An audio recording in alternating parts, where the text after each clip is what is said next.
Hello, मैं हूँ रेखा यादव और आप देख रहे हैं बोल्ड स्काई। वैशाख मास के शुक्ल पक्ष की तृतीया तिथि को अक्षय तृतीया का पर्व मनाया जाता है।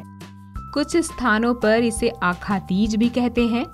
हिंदू धर्म में इस दिन का विशेष महत्व है क्योंकि यह साल में आने वाले 4 अबूझ मुहूर्तों में से एक है। तो चलिए आज हम आपको अक्षय तृतीया से जुड़ी कुछ खास बातें बताते हैं। क्या आपको पता है क्यों विशेष है अक्षय तृतीया? नहीं तो हम बताते हैं। हिंदू पंचांग के मुताबिक वर्ष के दूसरे महीने वैशाख के शुक्ल पक्ष की तृतीया तिथि अक्षय तृतीया कहलाती है। इस तिथि पर किए गए दान धर्म का अक्षय यानी कभी नाश न होने वाला फल और पुण्य मिलता है। इसलिए यह सनातन धर्म में दान कर्म का अचूक काल माना गया है। इसे चिरंजीवी तिथि भी कहते हैं क्योंकि यह तिथि 8 चिरंजीवियों में से एक भगवान परशुराम की जन्म तिथि भी है। हिंदू धर्म मान्यताओं में किसी भी शुभ काम के लिए साल के स्वयं सिद्ध मुहूर्तों में आखा तीज भी एक है। चलिए अब आपको यह बताते हैं कि किन पौराणिक मान्यताओं के कारण शुभ है अक्षय तृतीया।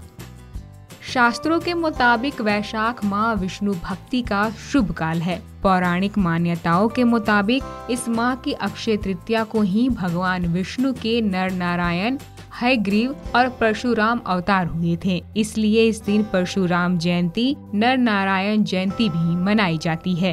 त्रेता युग की शुरुआत भी इसी शुभ तिथि से मानी जाती है। इस दिन माता लक्ष्मी की पूजा भी पुण्यदायी और महामंगलकारी मानी जाती है। आइए अब जानते हैं कि अक्षय तृतीया पर किन चीजों के दान का खास महत्व होता है। इस शुभ तिथि पर किए गए दान और उसके फल का नाश नहीं होता। इस दिन खास तौर पर जौ, गेहूं, चने, सत्तू, दाल, चावल, गन्ने का रस, दूध से बनी चीजें, मावा, मिठाई, सोना और जल से भरा कलश, अनाज, सभी तरह के रस और गर्मी के मौसम में उपयोगी सारी चीजों के दान का महत्व है। पितरों का श्राद्ध और ब्राह्मण भोजन कराने का भी अनंत फल मिलता है। और चलिए अब जानते हैं कि आखा तीज पर कौन सा काम करना शुभ होता है। हिंदू धर्म ग्रंथों में अक्षय तृतीया को अबूझ मुहूर्त बताया गया है।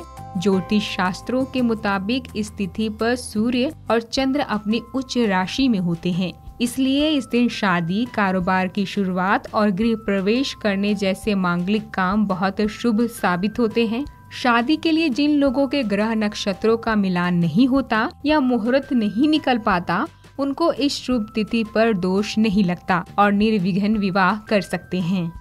तो ये है अक्षय तृतीया से जुड़ी वे खास बातें जिनके बारे में शायद ही आपको पहले पता हो। उम्मीद है आपको यह जानकारी अच्छी लगी होगी। तो ऐसी ही जानकारी के लिए जुड़े रहिए बोल्ड स्काई के साथ और हमें लाइक और सब्सक्राइब करना नहीं भूलिए।